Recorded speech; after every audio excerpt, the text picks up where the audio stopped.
Hello hello. नमस्कार दोस्तों, मैं मुकेश कुमार आप सभी दोस्तों को पुनः एक बार दिल से स्वागत करते हैं आपका अपना परिवार आस एजुकेशन परिवार में।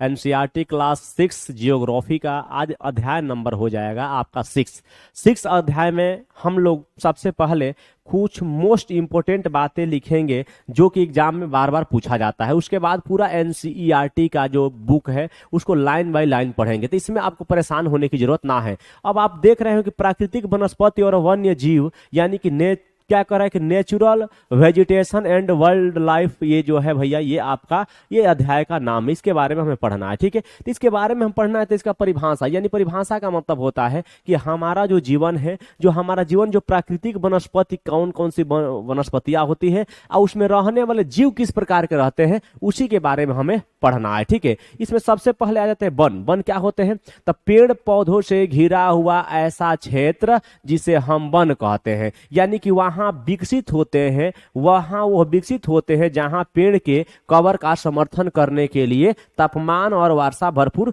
मात्रा में होती है। लिखिएगा कि यह यह एक ऐसा क्षेत्र में एक ऐसे क्षेत्र में विकसित होते हैं विकसित होते हैं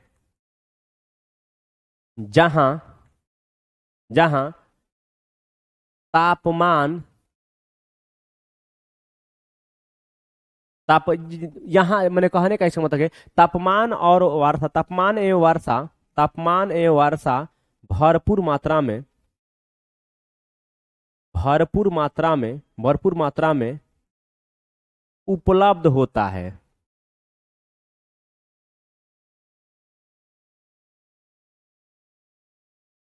समझ गए? वन एक प्रकार का ऐसा क्षेत्र होता है, ये वहीं पर विकसित होता है जहां पर इनके लिए अनुकूलित वातावरण के साथ तापमान होना चाहिए और वहां पे वर्षा होना चाहिए। जैसे कि वन कई प्रकार के होते हैं, ठीक है। वन कई प्रकार के होते हैं, हम बाद में पढ़ेंगे। अब हम देखेंगे घास के मैदान क्या होते हैं। घास के मैदान जानते हैं? जहां पर अल्प वर्षा होती है अल्प वर्षा होती है अल्प वर्षा होती है, ठीक है। वहां वहां ये पाए जाते हैं हैं, ठीक है। अब झाड़ियां देखिए, झाड़ियां जो होती है ना, झाड़ियां वहीं पाई जाती है जहां पर बहुत कम वर्षा मतलब शुष्क, वहां पर वर्षा ना के बराबर हो। क्या है? जब वहां पे वर्षा ना हो और वे सूखे क्षेत्र में क्या हो, विकसित हो। लिखिएगा यह सूखे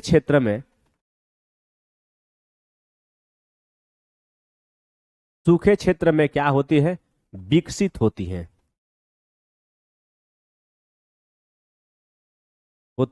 अगर मैं एग्जाम्पल दूं तो मैं राजस्थान को कह सकता हूं। क्या कह सकता हूं? राजस्थान का रेगिस्तान बोले तो थार वाला क्षेत्र को हम कह सकते हैं। क्या है? रेगिस्तान को थार वाला क्षेत्र भी हम कह सकते हैं, ठीक है। चलिएगा आगे मैं बढ़ूंगा तो अगला हो जाएगा आपका, ये क्या हो गया जी, क्या हो गया? चलिए, अब वन भी कई प्रकार के होते हैं। वन भी कई प्रकार के होते हैं। पहला वन जो होता है वो होता है उष्णकटिबंधीय सदाबहार वन। आखिर में उष्णकटिबंधीय सदाबहार वन कैसे होते हैं? सदाबहार का मतलब होता है कि हमेशा उसके हाथ में एकदम मालामाल हो, एकदम खुशी हो, ठीक है, तो उसे सदाबहार वन कहते हैं। ये सबसे पहले पाया कहाँ जाता है? लिखिएगा ऐसे ऐसे ठोर बना बना लिखे तो लिखिएगा यह यह भूमध्य रेखा के यह भूमध्य रेखा के पास पाए जाते हैं,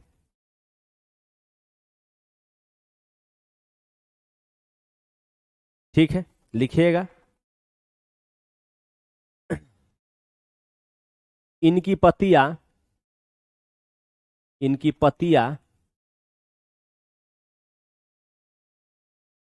चौड़ी होती है, ठीक है। यहां पर हमेशा वर्षा होती है, ठीक है। यहां पर हमेशा क्या होती है? वर्षा होती है, ठीक है। इसके अंतर्गत इसमें पेड़ पौधे की पत्तियां इतनी चौड़ी होती है कि वर्षा हमेशा होने के कारण ये क्या करते हैं बाबू, ये अपने द्वारा लिए हुए पानी को क्या करते हैं, वाष्प बन के उड़ा देती है, फिर वही वाष्प धरती पर आके गिर जाता है। ठीक है, क्या होता है, गिर जाता है। ठीक है, लिखिएगा, इसकी पत्तियां, इसकी पत्तियां इतनी घनी होती है कि सूर्य के प्रकाश को पृथ्वी तक पहुंचने नहीं देती है। ठीक है, पृथ्वी के सतह तक इसको पहुंचने नहीं देती है। याद रखिएगा, पृथ्वी के, अगर मैं कहूं तो ये कहां बन पाए जाते हैं, लिखिएगा, ये अमेजन के, अमेजन के जंगलों में, अमेजन के जंगलों में पाए जाते हैं, अमेजन के जंगलों में पाए जाते हैं। और इनके थ्रू अगर मैं कहूं भैया कि कुछ पेड़ पौधे बताइए, तब पेड़ पौधे जैसे कि शीशम है, अबनुस है, महोगनी है। एग्जाम्पल लिखिएगा, ये कुछ पेड़ लिख लीजिएगा एग्जाम्पल में, शीशम, शीशम, महोगनी, शीशम, महोगनी, दो प्रमुख क्या है यहाँ के पेड़ पौधे हैं। ठीक है, अबनुस भी लिखना चाहें तो अबनुस लिख लीजिएगा, कोई दिक्कत ना है। अबनुस भी लिखना चाहें तो लिख लीजिएगा अबनुस, अबनुस, अबनुस भी यहाँ के क्या है, पेड़ पौधे पाए जाते हैं इस क्षेत्र में। ठीक ना। एक और बात मैं बता दूं कि ट्रॉपिकल रेन फॉरेस्ट या अमेजन वर्षा वन इसी के अंतर्गत आता है, एक बात याद रखना है। ठीक ना। चलिएगा, हम आगे बढ़ेंगे, इसको मिटाएंगे, तब तक आप स्क्रीनशॉट लीजिएगा। क्या करिएगा, स्क्रीनशॉट आप लोग ले लीजिएगा। ठीक है, स्क्रीनशॉट क्या करिएगा, ले लीजिएगा। ठीक है, ले लिए। मैं आगे बढ़ूं तो कहिएगा जी सर, मैं आगे बढ़ता हूं, आगे देख लेते हैं। ठीक है, चलेगा। अब एकाएक के बारे में हमें देखना है तो ऐसे लिखेंगे, तो ये उष्णकटिबंधीय के बारे में हो गया। अरे भाई रुकना रे, रुकना रुकना रुकना रुकना रुकना रुकना रुकना रुकना रुक, ये उष्णकटिबंधीय के बारे में मैं लिखवा चुका हूं। अब आगे जो बढ़ूंगा मैं किसके बारे में लिखवाऊंगा, तो आगे जो मैं बढ़ूंगा बाबू, ये लिखवाऊंगा वन के बारे में। क्या, वन में उष्णकटिबंधीय पर्णपाती वन। अच्छा, उष्णकटिबंधीय पर्णपाती वन का मतलब ये होता है कि यह कर्क रेखा के ऊपर, कहाँ भैया, कर्क रेखा के ऊपर पाया जाता है। ये बात याद मैंने थोड़ा सा जान लीजिए कि उष्णकटिबंधीय जो होते हैं वो कर्क रेखा के ऊपर पाए जाते हैं। ठीक है, ये मुख्य रूप से भारत, उत्तरी ऑस्ट्रेलिया और मध्य अमेरिका में पाए जाते हैं। लिखिएगा, यह मुख्य रूप से, यह मुख्य रूप से भारत, ऑस्ट्रेलिया, ऑस्ट्रेलिया एवं मध्य अमेरिका में, मध्य अमेरिका में पाए जाते हैं। ठीक है, लिखिएगा, यह वन मानसूनी वन होते हैं, मानसूनी वन होते हैं। ठीक है, यह यह अपनी पत्तियां समय के अनुसार,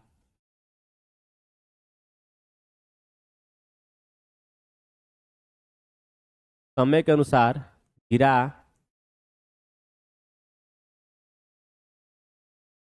देती हैं। यानी कि यह जो अपनी पत्तियां होती है समय के अनुसार गिरा देती है। जब वर्षा होता है, जब बारिश होगा, देखिएगा जब बारिश खत्म हो जाएगा ना, तो ये पत्तियां अपना गिरा देगी। क्यों, क्योंकि पानी की कमी हो जाएगी, तब पत्ती वाष्प कर देगी सारा पानी, तो सूख जाएगा। ठीक ना। इससे पेड़ सूखे मौसम में पानी का संरक्षण करने के लिए अपना पत्ती गिराते हैं, ये बात याद रखना है। यानी कि जब पत्तियां अगर पानी सूख के आज ज्यादा वाष्प के रूप में निकाल दी गई तो पेड़ पौधे सूख जाएंगे। इसलिए जब बारिश नहीं होता है तो पेड़ पौधे अपनी पत्ती गिरा देते हैं। ठीक है, अब लिख लीजिएगा कि इसमें अगर मैं कहूं तो इन वनों के क्षेत्र में पाए जाने वाले बाघ, शेर, हाथी, लंगूर, यानी कि इसमें क्या पाए जाते हैं, मैं बस थोड़ा सा लिख देता हूं। इसमें कुछ जानवर पाए जाते हैं जैसे कि बाघ, लंगूर, हाथी, शेर इत्यादि पाए जाते हैं, इत्यादि क्या होते हैं, पाए जाते हैं। इतना खोरकोच के नहीं पढ़ना है, इतना खरकोच के नहीं पढ़ना है जो आपके काम ही के लायक ना हो, ठीक है। बस इतना लिख लीजिए, काम आपका चल जाएगा, इतना लिख लीजिए, आपका काम चल जाएगा, मैं कह रहा हूं, ठीक है।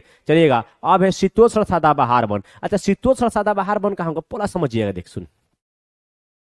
यह 0 डिग्री के ऊपर 23.5 डिग्री, आइए 23.5 डिग्री, यानी कर्क रेखा और मकर रेखा के बीच में हमारा उष्ण कटिबंधीय सदाबहार वन पाए जाते हैं। 33 से लेके 66 के बीच में आपके पाए जाते हैं उष्ण पर्णपाती वन। ये वाला हिस्सा जो है ना, जो उत्तरी ध्रुव वाला है, वहीं पे शीतोष्ण सदाबहार वन पाए जाते हैं। क्या है, शीतोष्ण सदाबहार वन पाए जाते हैं, ये बात आपको जानना चाहिए, ठीक है। शीतोष्ण सदाबहार वन मध्य अंशांशीय तटीय क्षेत्र में स्थित होते हैं। लिखिएगा, यह मध्य अंशांशीय तटीय क्षेत्र में पाए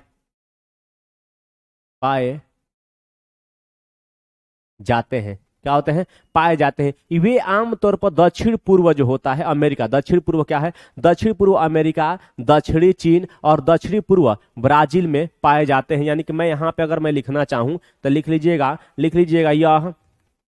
यह दक्षिण पूर्व, यह दक्षिण, अगर पूर्व की बात करूं तो दक्षिण पूर्व अमेरिका, दक्षिणी चीन, दक्षिण पूर्व अमेरिका,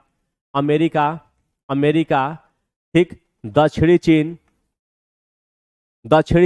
चीन और दक्षिण चीन के साथ साथ दक्षिण पूर्व ब्राजील में भी पाए जाते हैं। दक्षिणी चीन एवं दक्षिण पूर्व ब्राजील में पाए जाते हैं। दक्षिण पूर्व कहाँ, ब्राजील में पाए जाते हैं। कहाँ पाए जाते हैं, ब्राजील में पाए जाते हैं। ये एग्जामिनर कभी कभी आपके दिमाग से ये बात पूछाता है, तो ये आपको बताना होगा। क्या है, एग्जामिनर का दिमाग आपके पास होना चाहिए, ठीक है। इनमें जो पेड़ पौधे होते हैं उसमें मजबूत और नरम लकड़ी के पेड़, जैसे वाज, चीड़, ध्यान दीजिएगा, वाज, चीड़, यहाँ पर देखिए वाज, चीड़, उसके बाद यूकलिप्टस आदि शामिल है। तो लिखिएगा, इसमें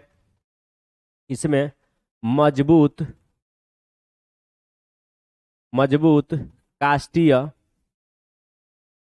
पेड़ पौधे पाए जाते हैं।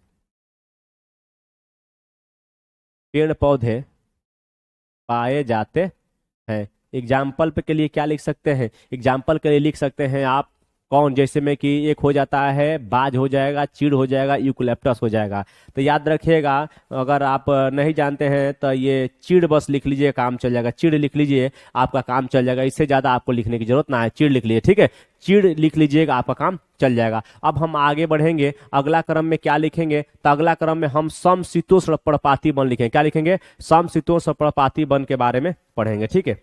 चलिएगा, अगला क्या है भैया, तो अगला इसी का है जिसका नाम क्या है, समशीतोष्ण पर्णपाती वन। अच्छा, समशीतोष्ण का पर्णपाती का मतलब क्या होता है, यानी कि ऐसा क्षेत्र जहां पर शीत बहुत ज्यादा गिरे। क्या हो, शीत बहुत ज्यादा गिरे। सबसे पहले लिखिएगा कि यह संयुक्त राज्य अमेरिका, लिखिएगा, यहां से लिख लीजिएगा, यहां से, यह संयुक्त राज्य अमेरिका, अमेरिका लिखो ना डायरेक्ट, यह अमेरिका, चीन, न्यूजीलैंड, चिली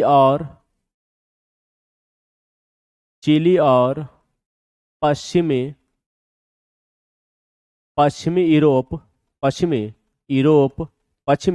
यूरोप के तटीय क्षेत्रों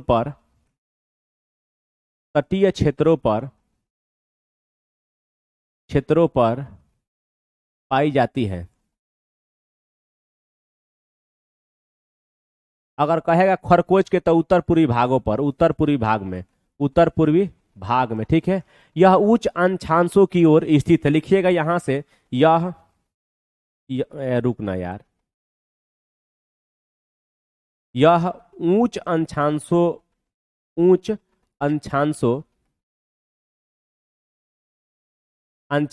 की ओर स्थित है। क्या है, यह उच्च अक्षांशों की ओर क्या है, स्थित है। एक बात याद रखना है नहीं, यहाँ यहाँ पे सामान्य जो पेड़ पाए जाते हैं, आम पाए जाते हैं, ओक पाया जाता है, राख पाया जाता है, बीच आदि पाया जाता है। ठीक है, यहाँ पे थोड़ा सा मैं लिखना चाहूंगा आप लोगों के साथ साथ। क्या लिखेंगे सर? लिखना चाहूंगा बाबू यार, ये लिखिएगा कि यहाँ ये वन शुष्क मौसम में अपने पत्ते झाड़ते हैं। ये शुष्क मौसम में, शुष्क मौसम में पत्ते गिरा देते हैं, पत्ते गिरा देते हैं। ठीक है, यानी कि शुष्क के समय यानी कि यह अपना पत्ता गिरा देता है। ठीक है, सामान्य जो इसमें पेड़ है, सामान्य जो इसमें पेड़ पाए जाते हैं, सामान्य पेड़, सामान्य जो पेड़ है, सामान्य पेड़ कौन कौन से है लिख लीजिएगा। आम है, आम है, ओक है, ओक के बाद राख है, राख के बाद बीच है, राख लिखिए, इत्यादि लिख लीजिए, इत्यादि, बात खत्म करिए यहीं पर। ठीक है, यहाँ पे कुछ जानवर पाए जाते हैं। जानवर कौन कौन से जानवर पाए जाते हैं? जानवर कौन कौन से होते हैं? अरे देख रहे भाई, वो वाला जानवर ना कह रहे हैं, जी वाला तू समझ रहा है, ये दूसरा जानवर है। ठीक है, जानवर कौन कौन से होते हैं? लोमड़ी सबसे पहले, सबसे पहले हिरण लिखो, हिरण। हिरण के बाद क्या लिखोगे? लोमड़ी। लोमड़ी के बाद क्या लिखोगे? भेड़िया। भेड़िया के बाद क्या लिखोगे? इत्यादि लिख देंगे, बात खत्म करते हैं। यहीं पर लिख के क्या करते हैं, बात खत्म करते हैं, और लिखने की जरूरत ना है, और लिखने की जरूरत ना है। ठीक है, चलिएगा, स्क्रीनशॉट लेते रहिएगा, स्क्रीनशॉट लेते रहिएगा, तो फिर बाद में पछताना पड़ेगा। अब हम बढ़ते हैं आगे, क्या बढ़ते हैं? आगे बढ़ते हैं।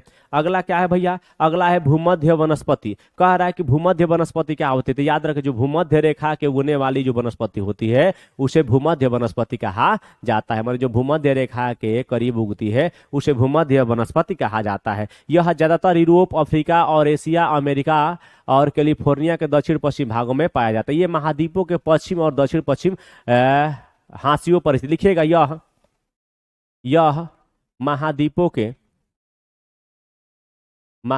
के दक्षिण पश्चिम हिस्सों पर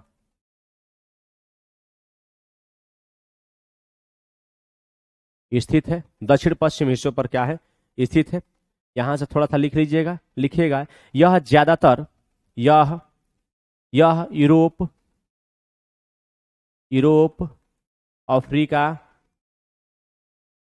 अफ्रीका, एशिया, अमेरिका, कैलिफोर्निया,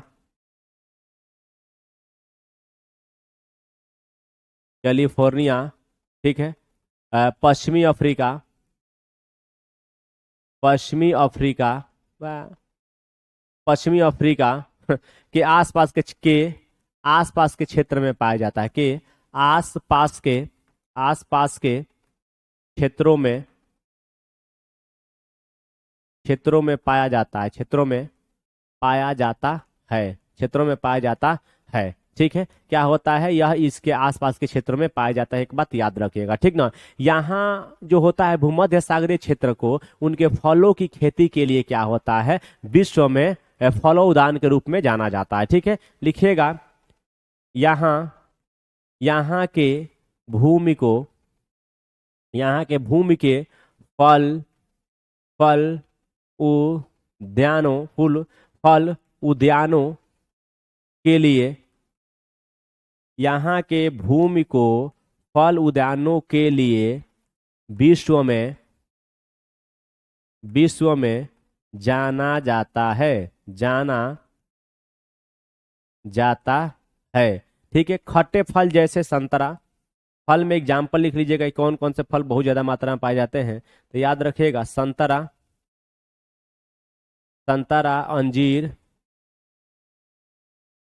अंजीर के बाद जैतून के बाद अंगूर इत्यादि। क्या है? इत्यादि यहाँ पर पाया जाता है, आप जानते हैं कि यहाँ पर तापमान अत्यधिक गर्म होता है। लिखिएगा, यहाँ पर तापमान अत्यधिक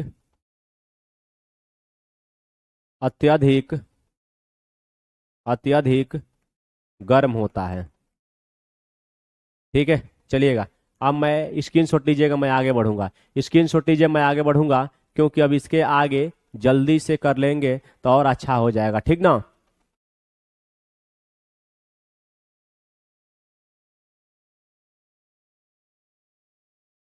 ठीक है, चलिए अगला देख लेते हैं। अगला अब है शंकुधारी वन। ये बात अब शंकुधारी वन क्या होते हैं, तो यहाँ वन छूट गया, शंकुधारी वन लिखिएगा, शंकुधारी वन लिखिएगा। इसे इन्हें टैगा भी कहा जाता है, क्या लिखिएगा, इन्हें इन्हें टैगा भी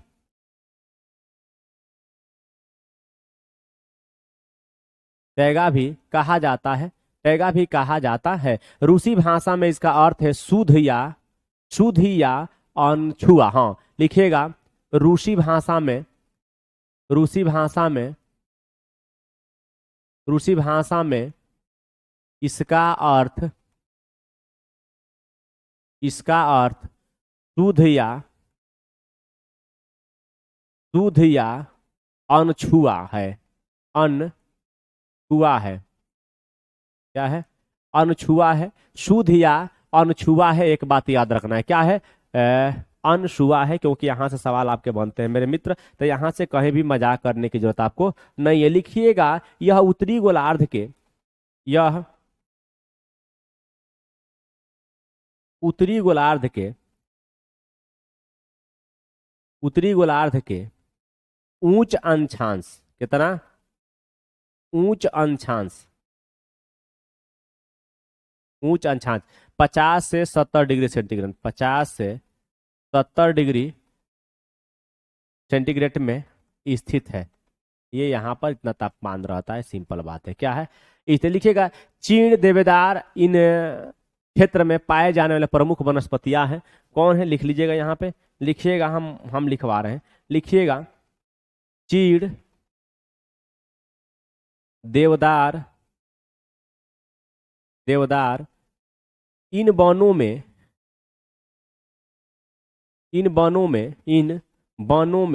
वनों लिख लीजिएगा, इन वनों में पेड़ों की महत्वपूर्ण विविधता है। कह रहा है कि इस क्षेत्र में सबसे ज्यादा चीड़ और देवदार पाए जाते हैं, बस इतना ही आपको याद रखना, ठीक ना। ये लंबे नरम और लकड़ी के से ये लंबे नरम लकड़ी के सदाबहार पेड़ हैं। इन पेड़ों की लकड़ी लुगदी बनाने के लिए बहुत उपयोगी होती है। लिखिएगा, बस इतना ही लिख लीजिएगा, यहाँ पर नोट करके लिखिएगा, यह लंबे एवं काष्ठीय होते हैं तथा इनका प्रयोग लुगदी बनाने में किया जाता है। क्या, लुगदी माने कागज, लुगदी या कागज बनाने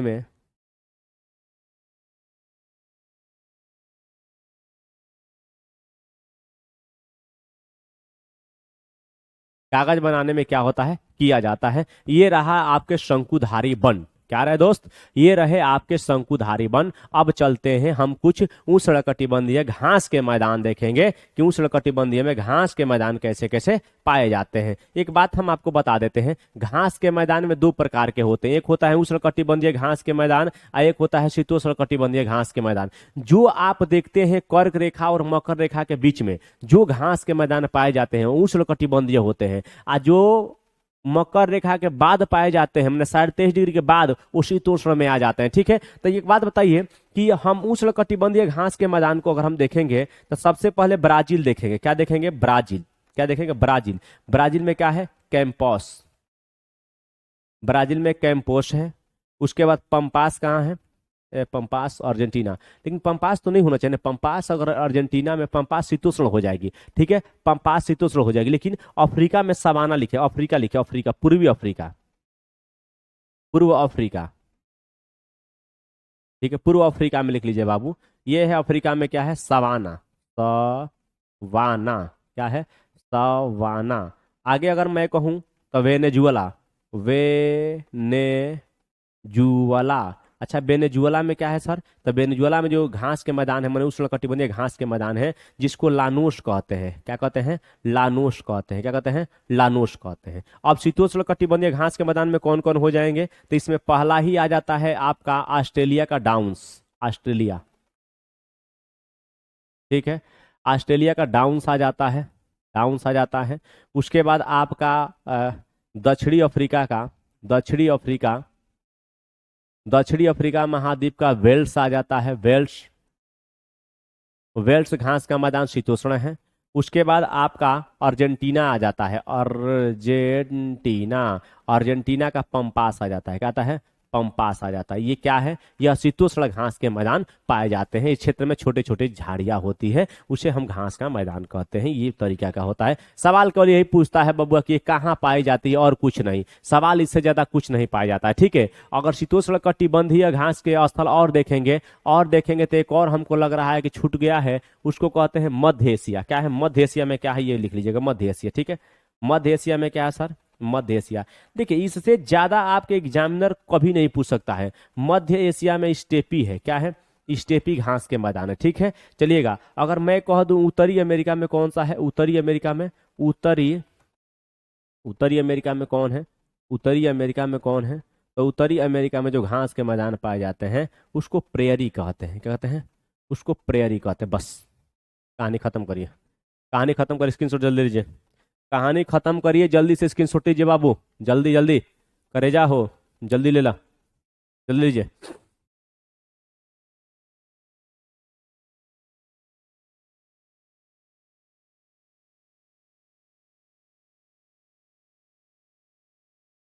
चलिए लिख लिए, आगे बढ़े, आगे बढ़े दोस्त, आगे बढ़े। थोड़ा सा आवाज भी चेक करना होता है। उष्णकटिबंधीय घास का मैदान ऐसे दिखता है, मैं बता दिया हूँ कहाँ कहाँ पाए जाते हैं। उसके बाद आपका ये शीतोष्ण हो, शीतोष्ण कटिबंधीय घास के मैदान भी आपको दिखा चुके हैं, लिखवा चुके हैं। अब है कंटीली झाड़ियाँ, क्या है, कंटीली झाड़ियाँ। अच्छा कंटीली झाड़ियाँ कहाँ पाई जाएगी, तो यह उसी क्षेत्र में पाई जाएगी जहाँ पे वर्षा कम हो, माने शुष्क प्रदेश में इस तरीका के पाई जाते, ठीक है। लिखिएगा यह यह रेगिस्तानी एरिया में पाई जाती है।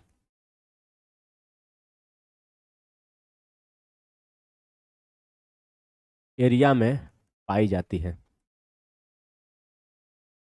ठीक है। ये रेगिस्तानी एरिया में पाई जाती है। और इसका क्या होता है, यह वर्षा की कमी के कारण और भीषण गर्मी के क्या कारण ये दुर्लभ होती है। यानी कि ये क्या होती है, यहाँ पर वर्षा, यहाँ पर वर्षा नहीं हो, न के बराबर होती है, न के बराबर होती है। और तापमान, और तापमान, तापमान बहुत ज्यादा होता है, बहुत क्या होता है, ज्यादा होता है, ठीक है। यहाँ पर तापमान बहुत ज्यादा होता है, ये दुर्लभ जातियां ही होती है, ठीक है। यह अगर मैं कहूँ तो यह पाए कहाँ जाते हैं, तो एग्जाम्पल में लिख लीजिएगा। एग्जाम्पल में सबसे ज्यादा कहाँ पाए जाते हैं, तो याद रखिएगा पश्चिमी राजस्थान, पश्चिमी राजस्थान, ठीक है। दूसरा एग्जाम्पल में लिखना चाहें उत्तरी अफ्रीका, उत्तरी अफ्रीका महाद्वीप में ये क्या होते हैं, पाए जाते हैं। एक बात याद रखना है, ठीक ना। अब हम देखेंगे अगला हेडिंग क्या कह रहा है, अगला में देख लेंगे कि अगला है क्या। अगला है टुंड्रा, टुंड्रा ऐसे नहीं लिखा जाता है, गलती हो गया हमसे, टुंड्रा है, टुंड्रा क्या है, टुंड्रा प्रदेश क्या होता है इसके बारे में जान लेते हैं। टुंड्रा प्रदेश एक प्रकार का बहुत ठंडा प्रदेश होता है, क्या होता है, बहुत ठंडा प्रदेश होता है, ठीक है। यहाँ पर लाइकेन और बहुत छोटी झाड़ियां पाई जाती है। यहाँ गर्मियों के दौरान बढ़ता है, ठीक है, गर्मी के दौरान बढ़ता है। लिखिएगा यह बहुत ठंडा प्रदेश होता है, यह बहुत, यह बहुत ठंडा प्रदेश होता है,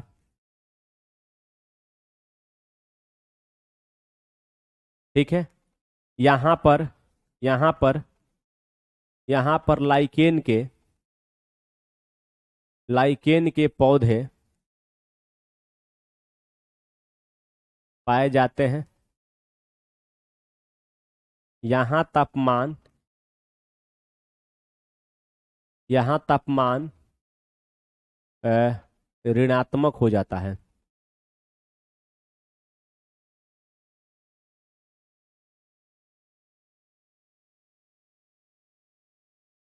यहाँ तापमान क्या होता है, ऋणात्मक हो जाता है। एक बात याद रखिएगा, सील, वलरास लिख लीजिएगा, सील, वलरास, आर्कटिक उल्लू, ध्रुवीय और भालू और हिम लोमड़ी यहाँ पाए जाते हैं। लिखिए भालू और हिम लोमड़ी, लोमड़ी लिखिएगा, भालू एवं हिम लोमड़ी, हिम लोमड़ी पाई जाती हैं। बस एकरा अलावा और कुछ नहीं लिखना है, कहानी हो गया। एकरा अलावा और कुछ नहीं लिखना है, एकरा अलावा और कुछ नहीं लिखना है। देख लीजिए, यह ध्रुवीय क्या है, भालू है। ठंडे प्रदेश में रहने वाले भालू सफेद होते हैं। क्या होते हैं? सफेद होते हैं। ठीक है, ये कहानी यहीं पर खत्म होती है। मिलते हैं अगले वीडियो के साथ, तब तक अपना ख्याल रखें और देखते रहें। लेकिन देखिए, देखने से पहले मैं आपको बता दूं कि अब हम लेके चलेंगे आपको कहाँ, एनसीईआरटी की तरफ। क्या, पहले एनसीईआरटी की पूरी बुक हम पढ़ लेते हैं, उसके बाद हम आके पूरा अच्छी तरीके से लाइन बाई लाइन खींचेंगे, तब हम देखेंगे कि चैप्टर समाप्त होगा। ठीक है, थोड़ा सा टाइम दीजिए 1 मिनट के लिए।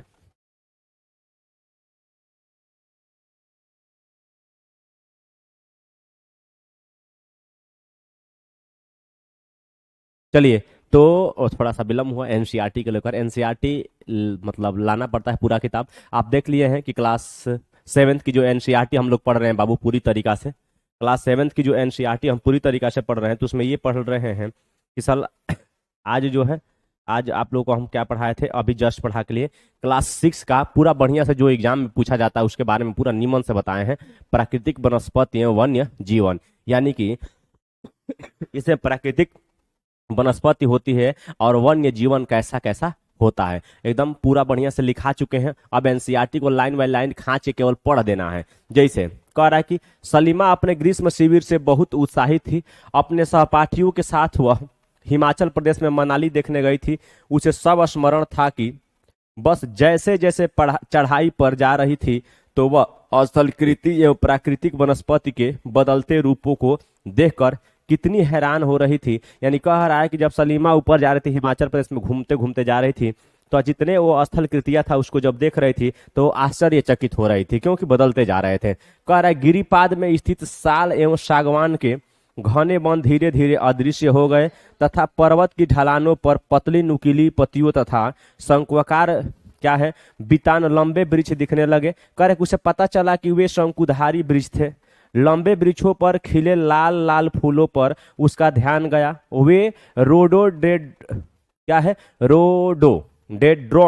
के फूल थे। मनाली से आगे रोहतांग दर्रे तक के रास्ते में उसने उसने उसने देखा कि भूमि, थोड़ा सा आगे लेके जाना पड़ेगा, आगे लेके जाना पड़ेगा, थोड़ा सा टाइम दीजिएगा। ठीक है, चलिएगा, बस यही देखना था। ठीक है, चलिएगा। कह रहा है कि मनाली से आगे रोहतांग दर्रे के रास्ते में उसने देखा कि छोटी छोटी घास एवं कुछ स्थानों पर बर्फ से ढकी थी। कह रहे कि सलीमा के अवलोकन से हम अनुमान लगा सकते हैं कि स्थल की ऊंचाई एवं वनस्पति की विशेषताएं एक दूसरे से संबंधित है। ठीक है, ऊंचाई में परिवर्तन के साथ साथ जलवायु में परिवर्तन होता है तथा इसके कारण प्राकृतिक वनस्पति में भी बदलाव आता है। वनस्पति की वृद्धि तापमान एवं नमी पर निर्भर करती है। कह रहा है कि जो तापमान एवं नमी है पर निर्भर करती है वनस्पति की वृद्धि। इसके अलावा यह ढाल एवं मिट्टी की परत की मोटाई जैसे कारकों पर भी निर्भर करती है। इन घटकों में अंतर के कारण किसी स्थान की प्राकृतिक वनस्पति की संघनता एवं प्रकार में भी परिवर्तन होता है। क्या होता है? संघनता और परिवार में भी परिवर्तन देखने को मिलता है, संघनता और प्रकार में। ठीक है, चलिएगा अब आगे देखेंगे अगला संघटक में क्या कह रहा है। चलिएगा, कह रहा है कि इन घटकों में अंतर के कारण किसी स्थान की प्राकृतिक वनस्पति की सघनता एवं प्रकार में भी परिवर्तन होता है। आमतौर पर प्राकृतिक वनस्पति को निम्न 3 मुख्य श्रेणियों में वर्गीकृत किया जाता है। जैसे पहला है वन मैंने प्राकृतिक वनस्पति को निम्न 3 मुख्य श्रेणियों में वर्गीकृत किया जाता है। पहला क्या है? वन, जो वृक्षों के लिए उपयुक्त तापमान एवं परिपूर्ण वर्षा वाले क्षेत्रों में उगते हैं। इन कारकों के आधार पर सघन एवं खुले वन विकसित होते हैं। यानी कि वन एक प्रकार का ऐसा होता है कि जो वृक्षों के लिए उपयुक्त तापमान एवं परिपूर्ण वर्षा वाले क्षेत्र में उगते हैं। इन कारकों के आधार पर ही सघन एवं खुले वन विकसित होते हैं। ठीक है, ये वन की परिभाषा हो गई। ठीक है, ये वन की क्या हो गई? परिभाषा हो गई। दूसरा है घास स्थल। क्या है? घास स्थल, जहां मैंने ऐसा जमीन जिस पर घास उगते हैं उस स्थल को घास स्थल कहा जाता है। ठीक है, चलिएगा, कह रहा है कि घास स्थल जो मध्यम वर्षा वाले क्षेत्र में विकसित, क्या मध्यम वर्षा वाले क्षेत्र में विकसित होते हैं उसे घास स्थल कहा जाता है। कांटेदार झाड़ियां, कांटेदार झाड़ एवं झाड़ियां केवल शुष्क क्षेत्र में पाए जाते हैं। सलीमा हिमालय की यात्रा का अपना यह अनुभव अपने पिता को बता रही थी। उसके पिता विश्व के विभिन्न स्थानों पर जा चुके थे। उन्होंने सलीमा को विभिन्न महाद्वीपों के विभिन्न भागों में पाई जाने वाली विविध प्रकार की वनस्पतियों के बारे में बताया। उन्होंने उपध्रुवीय प्रदेशों में शंकुधारी वन, रेगिस्तानों में कांटेदारी झाड़ियां, आर्द्र प्रदेशों में घने उष्णकटिबंधीय दृढ़ काष्ठ वनों के बारे में कई अन्य जानकारियां दी सलीमा के पिताजी ने। ठीक है, सलीमा समझ गई कि हिमालय के क्षेत्र में लगभग सभी प्रकार की वनस्पतियां पाई जाती है जो भूमध्य रेखा से ध्रुव की ओर जाने पर मिलती है। ये हुआ आपका भूमध्य रेखा, इससे ऊपर जाएगा तो यह है ध्रुव। ठीक है, प्राकृतिक वनस्पति के प्रकार में बदलाव का मुख्य कारण जलवायु का बदलाव है। कर प्राकृतिक हमको जो वनस्पतियां दिखती है, अलग अलग प्रकार की वनस्पतियां अलग अलग जगहों पर दिखती है, उसका मुख्य कारण होता है जलवायु में परिवर्तन होना। आइए हम विश्व के विभिन्न प्रकार की प्राकृतिक वनस्पति, उनके गुण एवं वहां प्रवास करने वाले वन्य जीवों की जानकारी प्राप्त करते हैं। ठीक है, पहला हेडिंग रहेगा आपका वन।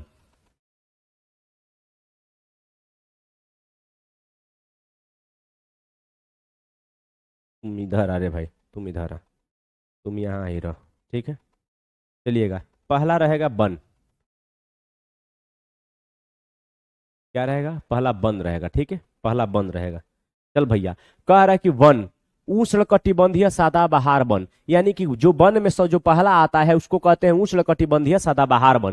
कह रहा है किन वनों को उष्णकटिबंधीय वर्षा वन भी कहते हैं? ये घने वन भूमध्य रेखा या उष्णकटिबंध के पास पाए जाते हैं। ये क्षेत्र गर्म होते हैं एवं पूरे वर्ष यहाँ अत्यधिक वर्षा होती है। चूंकि यहाँ का मौसम कभी शुष्क नहीं होता, इसलिए यहाँ के पेड़ों की पत्तियां पूरी तरह नहीं झड़ती है, इसलिए इन्हें सदाबहार वन कहते हैं। काफी घने वृक्षों की मोटी बितान के कारण दिन के समय भी सूर्य का प्रकाश वन के अंदर तक नहीं पहुंच पाता है। आमतौर पर यहाँ दृढ़ काष्ठ वृक्ष जैसे रोजवुड, अबनुस और महोगनी आदि पाए जाते हैं। इसके बारे में मैं टोटल बढ़िया से लिखा चुका हूं, केवल आपको आप एनसीईआरटी के बारे में खांच के बताना है, तब पूरी एनसीईआरटी एकदम हम 0/0 करके पढ़ते जाएंगे। ठीक है, चलिएगा, एक यहाँ ये है, आओ पढ़िए, आपके लिए पढ़ लीजिए। क्या आप जानते हैं एनाकोंडा विश्व का सबसे लंबा सांप है जो उष्णकटिबंधीय वर्षा वन में पाया जाता है। यह मगर जैसे बड़े जानवर को भी मार कर खा जाता है। ये कहाँ पाया जाता है? तो यह अमेजन वन में पाया जाता है, दक्षिणी अमेरिका में। ठीक है, दक्षिणी अमेरिका में। ठीक है, चलिएगा, अब यहाँ पे थोड़ा सा देख लेते हैं। अब है उष्णकटिबंधीय पर्णपाती वन। उष्णकटिबंधीय पर्णपाती वन, ये क्या होते हैं उष्णकटिबंधीय पर्णपाती वन बाबू? उष्णकटिबंधीय पर्णपाती वन मानसूनी वन होते हैं जो भारत, उत्तरी ऑस्ट्रेलिया एवं मध्य अमेरिका के बड़े हिस्सों में पाए जाते हैं। ठीक है, इन क्षेत्र में मौसमी परिवर्तन होते रहते हैं। जल संरक्षित रखने के लिए शुष्क मौसम में यहाँ के वृक्ष पत्तियां झाड़ देते हैं। इन वनों में पाए जाने वाले दृढ़ काष्ठ वृक्षों में साल, सागवन, नीम तथा शीशम है। दृढ़ काष्ठ वृक्ष फर्नीचर, यातायात एवं निर्माण सामग्रियां बनाने के लिए बहुत उपयोगी होते हैं। इन प्रदेशों में आमतौर पर पाए जाने वाले जानवर बाघ हैं जो भारत में पाए जाते हैं, शेर है, हाथी है, गोल्डन है, लंगूर है, बंदर आदि यहाँ पर पाए जाते हैं। कह रहे कि भारत में शीतोष्ण सदाबहार वन, शीतोष्ण पर्णपाती वन कहाँ पाए जाते हैं? उन राज्यों के नाम बताएं। भारत में अधिकतर किस प्रकार के वन पाए जाते हैं? ये भी आपसे पूछ सकता है, लेकिन ये आपका काम है, ये आपका है, आप सूची बना सकते हैं। ठीक है, इस तरीके से पर्णपाती वन देखने को मिलते हैं। ठीक है, चलिएगा, अब वो बाघ हुआ, बंदर हुआ, अब इसका चित्र अब हम दिखाएं तो घबरा ना जाएगा हो, आप समझिए। कहा जाता है कि गांव के बच्चे और बंदर में कोई खास अंतर नहीं होता है, दोनों एक ही प्रकार के होते हैं। हम थोड़े कहते हैं, गांव के लोग कहते हैं। ठीक है, शीतोष्ण सदाबहार वन क्या होते हैं बाबू? कह रहे शीतोष्ण सदाबहार वन मध्य अक्षांश के तटीय प्रदेशों में स्थित है। कह रहे ये सामान्यतः महाद्वीपों के पूर्वी किनारों पर पाए जाते हैं, जैसे दक्षिण पूर्व अमेरिका, दक्षिणी चीन एवं दक्षिणी पूर्वी ब्राजील। यहाँ बाद चीड़ एवं यूकेलिप्टस जैसे दृढ़ एवं मुलायम दोनों प्रकार के पेड़ पाए जाते हैं। दृढ़ एवं मुलायम दोनों प्रकार के पेड़ यहाँ पर पाए जाते हैं। कहाँ? शीतोष्ण सदाबहार वन में। शीतोष्ण हमारे यहाँ जो पाया जाएगा वो पाया जाएगा कहाँ? तो जम्मू कश्मीर, लद्दाख, हिमाचल प्रदेश में कुछ हिस्सा पर पाया जाएगा। ठीक है, चलिएगा आगे बाद थोड़ा सा ये देख, थोड़ा छोटा कर लेते हैं क्या?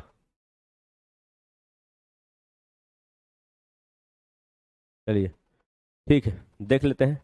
कारक शीतोष्ण पर्णपाती वन क्या होते हैं बाबू? कारक उच्च अक्षांश की ओर बढ़ने पर अधिक शीतोष्ण पर्णपाती वन मिलते हैं।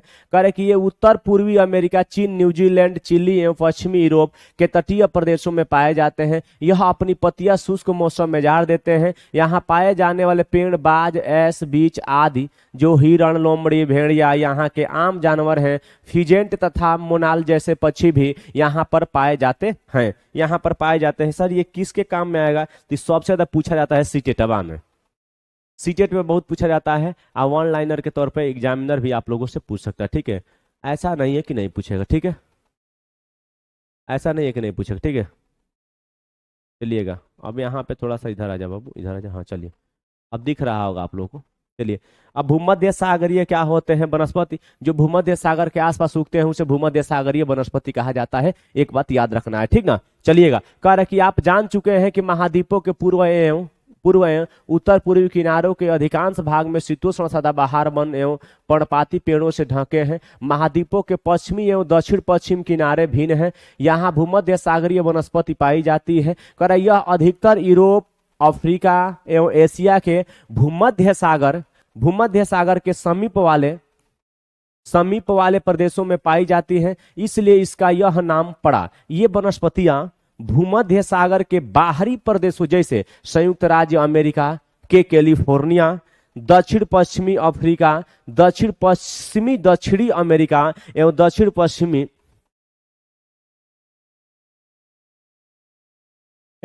पश्चिमी कहाँ गए रे भाई, दक्षिणी पश्चिमी हिस्सा में पाई जाती है। अरे भाई, ये दक्षिणी पश्चिमी ऑस्ट्रेलिया में भी क्या होता है? दक्षिण पश्चिम ऑस्ट्रेलिया में भी पाई जाती है। इन प्रदेशों में गर्म, शुष्क, ग्रीष्म एवं वर्षा वाली मृदु शीत ऋतु होती है। इन क्षेत्र में आमतौर पर संतरा, अंजीर, जैतून एवं अंगूर, नींबू वन, सिट्रस के फल पैदा किए जाते हैं। क्योंकि लोगों ने अपनी इच्छा के अनुसार यहाँ पर कृषि करने के लिए यहाँ की प्राकृतिक वनस्पति को हटा दिया है, यहाँ वन्य जीवन कम है। बापू, हम जितना बगीचा अपने जन्म में देखे थे सब बगीचा को काट दिया गया है। ठीक है, सब बगीचा को काट दिया गया है। अब है शंकुधारी वन। कर एक उत्तरी गोलार्ध के उच्च अक्षांशों में भव्य शंकुधारी वन पाए जाते हैं।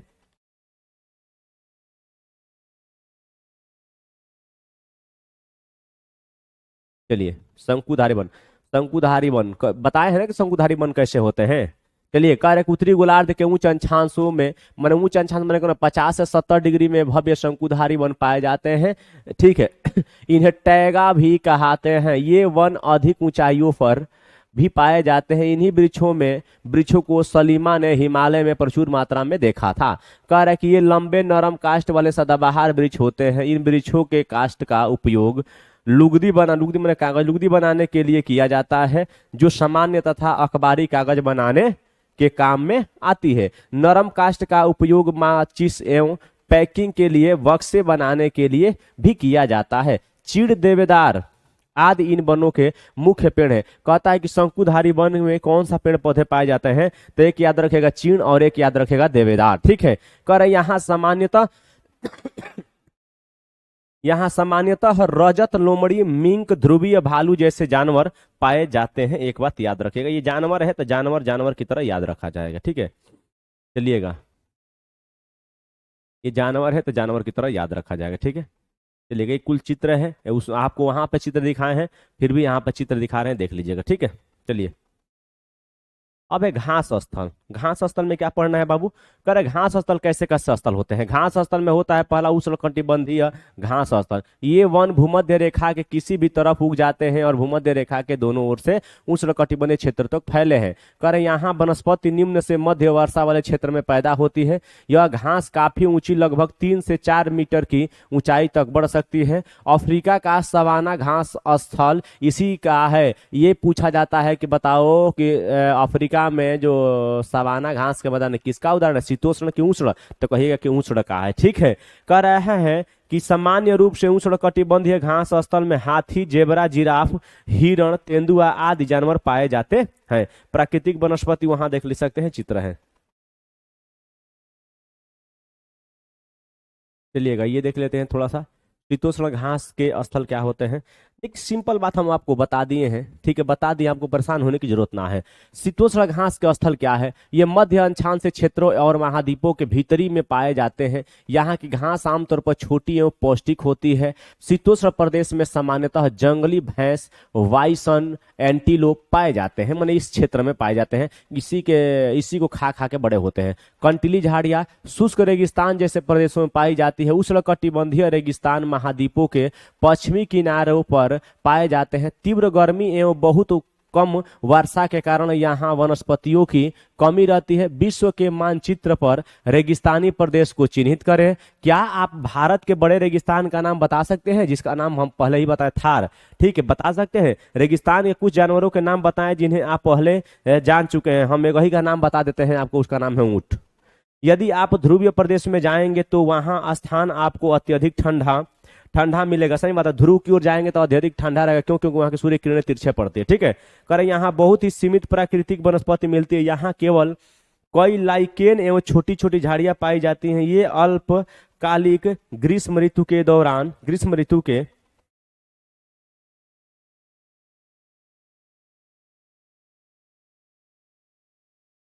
ठीक है अल्पकालीन यहाँ के, ठीक है, यहाँ बहुत ही सीमित प्राकृतिक वनस्पति मिलती है। यहाँ केवल कई लाइकेन एवं छोटी झाड़ियां पाई जाती है। अल्पकालीन ग्रीष्म ऋतु के दौरान विकसित होती है। इसे टुंड्रा प्रकार की वनस्पति कहा जाता है। याद रखिएगा, टुंड्रा, वो ध्रुवीय पर ही टुंड्रा और टैगा बन पाए जाते हैं। ठीक है, कर ये वनस्पतियां यूरोप, एशिया एवं उत्तरी अमेरिका के ध्रुवीय प्रदेशों में पाई जाती है। यहाँ जानवरों के शरीर पर मोटा फर एवं मोटी चमड़ी होती है। उन्हें ठंडी जलवायु से क्या करती है? सुरक्षित रखती है। यहाँ पाए जाने वाले कुछ जानवर हैं, जैसे सील है, वलरस है, कस्तूरी है, बैल है, ध्रुवीय उल्लू, ध्रुवीय भालू और बर्फीली लोमड़ी भी इस क्षेत्र में पाई जाती है। सफेद सफेद भालू भी पाया जाता है। सलीमा के पिता ने उसे कुछ घने वनों के चित्र दिखाए। कुछ चित्रों में सलीमा ने देखा कि लोग वृक्षों को काटकर वनों को साफ कर रहे हैं। उसके पिता ने बताया कि स्थानीय लोग कृषि एवं आवास के लिए स्थान चाहते थे, इसलिए उन्होंने वनों को साफ कर दिया। सलीमा सोचने लगी कि अगर वनों को साफ कर दिया जाता है तो वन्य जीव कहाँ जाएंगे, मतलब जितने वन में जीव है वो कहाँ जाएंगे। देखिए, क्लास 7 से ही आपको कितना बढ़िया से पर्यावरण के बारे में समझाया जाता है। ठीक है, यहाँ पर कुछ घास के मैदान है जो हम आपको दिखाना चाहेंगे कि कहाँ घास का मैदान कौन कौन सा। ठीक है, जैसे देख लीजिए, उष्णकटिबंधीय घास स्थल कौन है? पूर्वी अफ्रीका में सवाना है, ब्राजील में कैंपोस है, कई बार बताया हूँ, वेनेजुएला में लानोस है। शीतोष्णकटिबंधीय घास स्थल कौन है भैया? अर्जेंटीना में पंपास है, उत्तरी अमेरिका में प्रेयरी है, दक्षिणी अमेरिका में बेल्स है, और मध्य एशिया में स्टेपिस है, और ऑस्ट्रेलिया में डॉन है। डॉन नहीं, डाउन्स होता है, डॉन नहीं होता, डाउन्स होता है। क्या होता है? डाउन्स होता है। ठीक है, चलिएगा, ये पूछा जाता है, ये कई बार एग्जाम में पूछा गया है।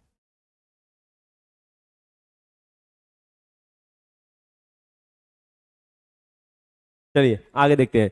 कह रहा है इसलिए उन्होंने वनों को साफ कर दिया। सलीमा सोचने लगी कि अगर वनों को साफ कर दिया जाता है तो वन्य जीव कहाँ जाएंगे? क्या ये वन पुनः वैसे ही बन पाएंगे? अगर लोग इसी प्रकार पेड़ों को काटते रहे तो भविष्य में पर्याप्त ऑक्सीजन, जलवाष्प, लकड़ी, फल, मेवे आदि मिल नहीं पाएंगे। क्या आप सलीमा से सहमत हैं? अपने दोस्तों के साथ वनस्पति एवं प्राणी जगत की विविधता में हो रही कमी पर चर्चा करें। इनके संरक्षण के बारे में कुछ सुझाव दें। क्या करें? कुछ सुझाव दें। ठीक है, चलिएगा आगे देख लेते हैं।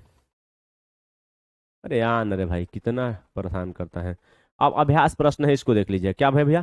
अभ्यास प्रश्न में देख लीजिएगा, ये सही और गलत केवल करना है, बाकी आप लोग देख लीजिएगा। ठीक है, चलिए क्या कह रहा है? कह रहा है कई काई एवं लाइकेन पाए जाते हैं। काई एवं लाइकेन क्या? रेगिस्तानी वनस्पति में, उष्णकटिबंधीय सदाबहार वनों में, कि टुंड्रा वनस्पति? तो काई एवं लाइकेन जो पाया जाता था उष्णकटिबंधीय सदाबहार में नहीं, ये टुंड्रा वाले क्षेत्र में पाया जाता है। ठीक है, कांटेदार झाड़ियां मिलती है गर्म एवं आर्द्र उष्णकटिबंधीय जलवायु में, गर्म एवं शुष्क रेगिस्तानी जलवायु में। कह रहा है कि उष्णकटिबंधीय सदाबहार वन का एक सामान्य जानवर है। क्या बंदर है, कि जिराफ है, कि ऊंट है? क्या हम उष्णकटिबंधीय सदाबहार में क्या पाए जाते हैं भैया? तो बंदर पाए जाते हैं। शंकुधारी वन की एक महत्वपूर्ण वृक्ष प्रजाति है, कौन है? शंकुधारी में क्या? रोजवुड है, कि चीड़ है, कि सागवन है? तो हमको लगता है कि चीड़ है। क्या है? चीड़ है। ठीक है, चीड़ है। एक बार चेक कर लीजिएगा, हो सकता है हम ही आंसर गलती बता दें।